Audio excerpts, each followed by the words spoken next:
इस चीज में कोई डाउट नहीं है कि 2024 में so far Malayalam cinema is in beast mode and storytelling के मामले में ये इंडस्ट्री तो हमेशा से ही अपने टॉप गेम पर रही है, लेकिन इसके अलावा हर बार रीडिफाइन भी किया है इस इंडस्ट्री ने, और ऐसे स्क्रीन प्लेज और नैरेटिव्स जो कि हम इंडियन मूवीज में देखने के यूजुअली आदी नहीं है उन्हें हमारे सामने प्रेजेंट किया है। एंड एक बार फिर से मलयालम सिनेमा रीडिफाइन करता है इंडियन सिनेमा के one of the most popular genre mass movies को अपनी लेटेस्ट फिल्म आवेशम के साथ। एंड यस, मैं फिर से कह रहा हूँ, आवेशम रीडिफाइंस मास सिनेमा। ये एक लाउड, कलरफुल और राउडी मूवी है जो कि एक मास मूवी के सारे बॉक्सेस चेक करती है, but at the same time this is not your typical mass movie. अब तुम सोच रहे होगे व्हाट द फक, ये मैं क्या कह रहा हूँ? वेल, इसके लिए let's dive deeper into this movie और समझते हैं कि एग्जैक्टली आवेशम क्या रीडिफाइन करता है in this vast landscape of mass cinema, and why is this gangster comedy movie becoming so popular, and how is this yet another great example of the writing progress of Malayalam cinema. Video शुरू करने से पहले बता दूं कि ये video spoiler से भरी हुई है, तो अगर तुमने अभी तक आवेशम नहीं देखी है तो इस वीडियो को यहीं पर रोक दो, और अगर देख चुके हो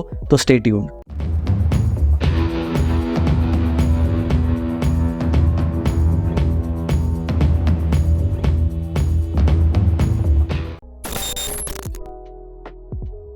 अपने आप में आवेशम एक मैराथन है हमारी मास मूवी हिस्ट्री के थ्रू, और जैसा कि हर मास मूवी का एक कोर होता है एक कॉमन मैन फैंटेसी पर टैप करना और उसको एक एग्जैजरेटेड और एक लार्जर देन लाइफ फॉर्म में स्क्रीन पर प्रेजेंट करना, जिसको वो कॉमन मैन एक फिक्शनल वर्ल्ड में बड़े ही मजे से पूरा होते हुए देखता है, क्योंकि उसको पता है कि रियल वर्ल्ड में वो ऐसा नहीं कर सकता। एंड इसी सेम तरीके से आवेशम भी एक ऐसी ही फैंटेसी पर टैप करती है जो कि ऑलमोस्ट हर इंडियन लॉन्डो के बीच में कॉमन है, पावर, भौकाल, कि भाई कनेक्शन हो जाए, कुछ जान पहचान हो जाए कुछ बड़े और भौकाली लोगों से, और फिर हमारे पीछे भी कुछ ऐसे लोग हों जो कि एक फोन पे मार पीट करने को रेडी हो जाएं, और फिर हमारा भी अपना एक अलग भौकाल, अलग रौला हो। एंड मैं ये नहीं कह रहा कि तुम में से आज भी हर कोई ऐसा सोचता होगा, लेकिन लाइफ पे एक पॉइंट पे तुमने ऐसा सोचा जरूर होगा। एंड हम सभी अपनी लाइफ में उस मास हीरो की तलाश करते हैं, या फिर खुद ही वो मास हीरो बनने की कोशिश करते हैं। आजी, बीबी और शांतम अपने सीनियर से मार खाने के बाद से बदले की आग में जलते हैं, लेकिन बदले के लिए उनको पावर चाहिए और उसके लिए एक पावरफुल इंसान से कनेक्शन, और उनका मास हीरो उन्हें मिलता है रंगा नाम के एक इन्फ्लुएंशियल गैंगस्टर के रूप में। और फिर ये मूवी अपना मास फैंटेसी ट्रीटमेंट शुरू करती है। I mean, रंगा के कैरेक्टर का इंट्रोडक्शन हो, या फिर वो क्रेजी डांस मोन्टाजेस, या फिर वो हिलेरियस 5 मिनट सीक्वेंस जहां पे आजी, बीबी और शांतम रंगा से कहते हैं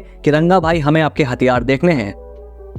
and how can you not talk about this banger interval block. इन सारे मोमेंट्स के थ्रू अगर आप कुछ फील करते हो तो वो है pure fun and chaos. Director Jithu Madhavan इस बात को समझते हैं कि एक मास मूवी में एक थिन प्लॉट से भी कितना एक्साइटमेंट जनरेट किया जा सकता है। So instead of working on a well structured plot, वो इस फिल्म को भर देते हैं with some of the most random moments you can think of. और मजे की बात यह है कि ये सारे रैंडम मोमेंट्स एक एक करके एक बहुत बड़े कॉन्ट्रीब्यूटिंग फैक्टर की तरह वर्क करते हैं टुवर्ड्स द एपिक मोमेंट जिसके अराउंड फर्स्ट हाफ को लिखा गया है। लेकिन अभी तो मैंने कहा था कि एक टिपिकल मास मूवी नहीं है, और जो डिस्क्रिप्शन में अब तक देता आ रहा हूं उसको देखकर तो ऐसा नहीं लगता। And that is where the beauty of Aavesham lies.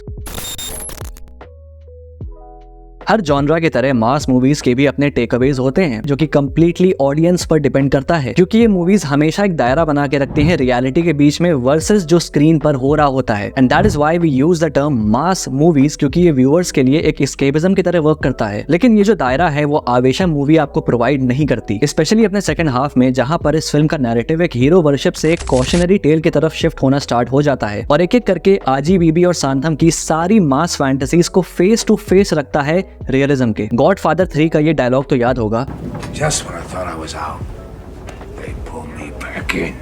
And मेरे अकॉर्डिंग ये डायलॉग प्रॉपर्ली समराइज करता है आवेशम के सेकंड हाफ को, जहां पर एक भौकाली हाई प्रोफाइल इंसान से कांटेक्ट बनाने का वेट ड्रीम एक नाइटमेयर में कब तब्दील हो जाता है पता नहीं चलता। और आजी, बीबी और शांतम इससे बाहर निकलने की कोशिश भी करते हैं लेकिन नहीं निकल पाते। उनकी पढ़ाई सफर करना स्टार्ट कर देती है, और उनको जो कंफर्ट मिला होता है, जैसे बियर से भरे हुए फ्रिज, सिगरेट से भरे हुए कबर्ड, वो सब उनके लिए सैचुरेटेड सा फील होने लगता है। फर्स्ट हाफ में रंगा से बार बार रिक्वेस्ट करने वाले लड़के कि भाई हमको भी अपने साथ फाइट में ले चलो, सेकंड हाफ में एक लाइफ और डेथ सिचुएशन को फेस करते हैं, एंड उनके अंदर की सारी रंगबाजी खत्म हो जाती है। And this is where it strikes the कोड विद द ऑडियंस, क्योंकि चीजों को इतना रिलेटेबल लेवल पे रखा गया है कि you feel the same amount of fatigue जो कि आजी, बीबी और शांतम फील कर रहे हैं। अब मैंने पिछले सेक्शन में मास फैंटेसीज के बारे में बात किया था, जिसको मास मूवीज फ्यूल करती हैं और जिसको देखकर हम पागल होते हैं। वो पावर सर्ज हम फील करते हैं अपने अंदर और सोचते हैं कि काश हमारे साथ भी रियल लाइफ में ऐसा होता। आवेशम भी तुमको वो सेम चीज फील करवाएगी, लेकिन फिर सेकंड हाफ में एक एक करके उन सारी ब्राइट और अट्रैक्टिव फैंटेसीज को तुम्हारे सामने नंगा करके दिखाएगी, जहां ये फिल्म खुद ही आपके उस एस्केपिज्म को खत्म करती है एंड आपको याद दिलाती है कि ऐसी चीजें फिल्मों में ही क्यों ठीक है। एंड अगर अपनी फैंटेसीज के माध्यम से रियल वर्ल्ड को अप्रोच करोगे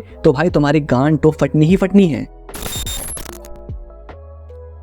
रंगा ऑब्वियसली आवेशम का फ्लैगशिप है, the biggest selling point of the movie. Usually mass movies अपने कैरेक्टर डेप्थ को लेके इतना ज्यादा वर्क नहीं करती, उनका focus mostly character elevation, plot या फिर उसके अराउंड जो वर्ल्ड है उस पर होता है। And Aavesham does the exact opposite, story या फिर अपने वर्ल्ड से ज्यादा ये एक कैरेक्टर ड्रिवन मूवी है। And this is what makes this movie stand apart. जहां इनिशियली आपको ऐसा महसूस होता है कि डायरेक्टर रंगा के कैरेक्टर के साथ वही सेम टिपिकल मास हीरो ट्रोप्स को रीइटरेट कर रहे हैं, लेकिन जितना लाउड और क्रेजी रंगा का कैरेक्टर है उतना ही कॉम्प्लेक्स और अनप्रेडिक्टेबल भी। उसका पास्ट खून से रंगा हुआ है, वो कभी अपने हैंगओवर से बाहर नहीं निकलता, वो किसी पर हाथ नहीं उठाता लेकिन दूसरों से उठवाता है। एंड अगर उसका आदमी किसी को मार रहा है एंड वो ये नजारा मिस कर दे तो वो गुस्सा हो जाता है। कोई उसका भरोसा तोड़े या फिर उसको छोड़कर जाए, वो उसकी जान लेने को रेडी हो जाता है, लेकिन अगर उससे कहा जाए कि भाई इसको कल मारते हैं तो उसको वो पोस्टपोन भी कर देता है। वो एक कैरेक्टर नहीं है, ना ही हीरो है, ना ही विलन है। वो खुद को एक कहानी की तरह देखता है जो वो चाहता है कि दूसरे अपनी जुबान से बयान करें। लेकिन ये फिल्म मेजरली उसके कैरेक्टर को एक over the top mass hero के शेल में रखती है, to the point where you start loving and celebrating him without noticing और even thinking about this complexities. And इसके पीछे भी एक रीजन है, और वो है डायरेक्टर का मास मूवी के एक बहुत ही सिंपल प्लॉट डिवाइस को एक हिलेरियस वे में यूज करके हमारे साथ साइकोलॉजिकल गेम खेलना। और वो डिवाइस है एग्जैजरेशन, जो कि अम्बन के कैरेक्टर के थ्रू हमें ऑफर किया जाता है रंगा की बैक स्टोरी के रूप में। एंड यूजुअली जब एक साउथ मास मूवी में एक साइड कैरेक्टर हमारे हीरो को इंट्रोड्यूस करता है, उसके बारे में बताता है या फिर उसकी बैक स्टोरी के बारे में बताता है, उसका इफेक्ट उस हीरो के कैरेक्टर को ऑडियंस की नजर में एलिवेट करता है। लेकिन आवेशम में इस ट्रोप का इफेक्ट उल्टा होता है। The visual presentation of the story combined with Amban का तरीका उस कहानी को बताने का ऑडियंस को भी उस सेम मेंटल स्टेट में लाता है जिसमें आजी, बीबी और सांतम आते हैं कि भाई ये तो फेक रहा है, this is all made up. And this is where the director makes the audience fall into the illusion कि भाई ये जो रंगा का कैरेक्टर है ये ऐसे ही मनगढ़ंत कहानियों के बलबूते पे अपने भौकाल को बनाता है। एंड रंगा का हाथ ना उठाने वाला जो रूल है वो इस इल्यूजन को बरकरार रखने में बहुत बड़ा रोल प्ले करता है, अंटिल द क्लाइमैक्स जहां पे रंगा फाइनली अपने हाथ खोलता है एंड यू रियलाइज की सारी बैक स्टोरी सच थी। एंड आई लव कि कैसे उसके फ्लैशबैक की तरह क्लाइमैक्स में भी उसके पीछे ऐसे आग को दिखा के एक विजुअल क्लैरिफिकेशन भी डायरेक्टर ऑडियंस को देता है। एंड जस्ट इन केस तुम उन व्यूअर्स में से हो जो कि इस इल्यूजन में नहीं फंसता और रंगा की बैक स्टोरी को सच मान लेता है, डोंट वरी, तुम तब भी सरप्राइज्ड होने वाले हो। And that is because of this particular scene. ये एक बहुत ही इंपॉर्टेंट लेयर ऐड करता है रंगा के कैरेक्टर में। एंड अब तक तुम जो कुछ भी उसके बारे में सोचते या समझते आ रहे हो उन सबको ये बदल के रख देता है। This is nothing short of a genius कि सिर्फ एक छोटे से फ्रेम से विदाउट अ सिंगल डायलॉग एक कैरेक्टर को इतना डीपली डिफाइन किया जाता है। This shot tells you that Ranga is just a gangster with an emotional inferiority, जिसके अपने इनर कॉन्फ्लिक्ट्स हैं जिससे वो जूझता है। एंड जो भी वो करता है उसके एक्शन पे इन इमोशनल कॉन्फ्लिक्ट्स का बहुत बड़ा इन्फ्लुएंस होता है। ही इज अ लोनली गाय जिसको दोस्त चाहिए, लेकिन ओवर द टाइम उसका ये अकेलापन और उसकी ये बॉन्ड उसके अंदर वही सेम साइकोपैथिक टेंडेंसीज को लाती हैं जो कि हम थ्रू आउट द फिल्म देखते आ रहे हैं। एंड इसको समझने के लिए सबसे बेस्ट सीन है ये डम शराड्स का गेम वाला सीन। आई मीन मैं इजीली सीन को गुडफेलास के जो पेस्की वाले सीन के साइड बाय साइड रख सकता हूँ। What do you mean I'm funny? It's funny, you're a funny guy. What do you mean? You mean the way I talk?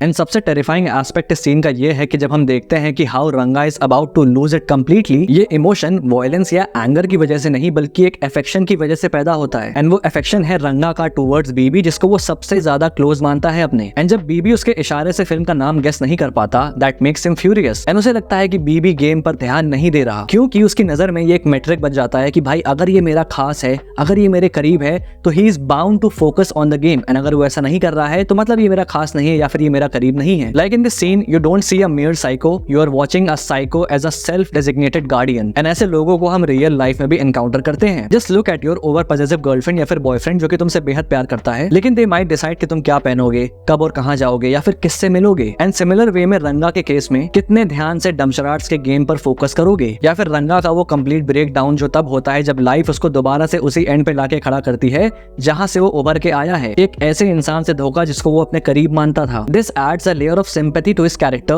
making him more than just a villain या फिर एक anti hero. He is simply a character you will hate to hate. So Ranga यहाँ पर exactly क्या represent करता है? वो एक कॉम्प्लेक्स पोर्ट्रेयल है इस फैक्ट का कि कैसे ट्रॉमा और इंटेलिजेंस उसके जैसे एक वॉलेटाइल पर्सनैलिटी को जन्म देते हैं। He challenges us to look beyond black and white और उन ग्रे एरियाज को समझने को कहता है जो कि ह्यूमन बिहेवियर को डिफाइन करते हैं। एंड ये कैरेक्टर इसीलिए इतना डीपली ऑडियंस के साथ कनेक्ट करता है बिकॉज वो सिर्फ और सिर्फ अपने फिजिकल चैलेंजेस नहीं बल्कि अपने मेंटल चैलेंजेस को भी ओवरकम करता है। And this clearly makes Ranga as one of the best mass characters in Indian cinema. And ये एक बहुत ही अच्छा ब्लूप्रिंट है दूसरे डायरेक्टर्स या फिर राइटर्स व्यूअर्स के लिए that how layered a mass character can be without taking the fun out of it. And obviously इस चीज का कंप्लीट श्रेय जाता है फहद फासिल को for bringing this character to life. And हो सकता है कि ये एक टॉल क्लेम की तरह साउंड करे, लेकिन मेरी नजर में ये एक एब्सोल्यूट फैक्ट है कि इंडिया में कोई दूसरा एक्टर इस रोल को इस तरीके से जस्टिफाई नहीं कर पाता। इनफैक्ट रंगा रंगा ही ना होता अगर फहद फासिल उसको प्ले ना करता।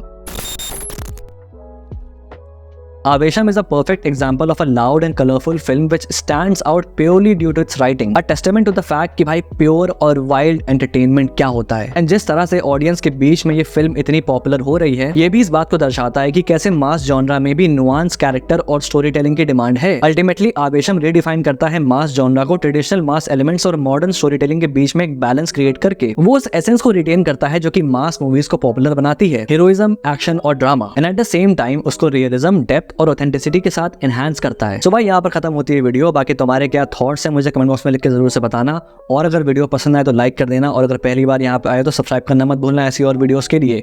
Till then, this is your pop culture nerd signing off. Will see you guys in the next video and thanks for watching.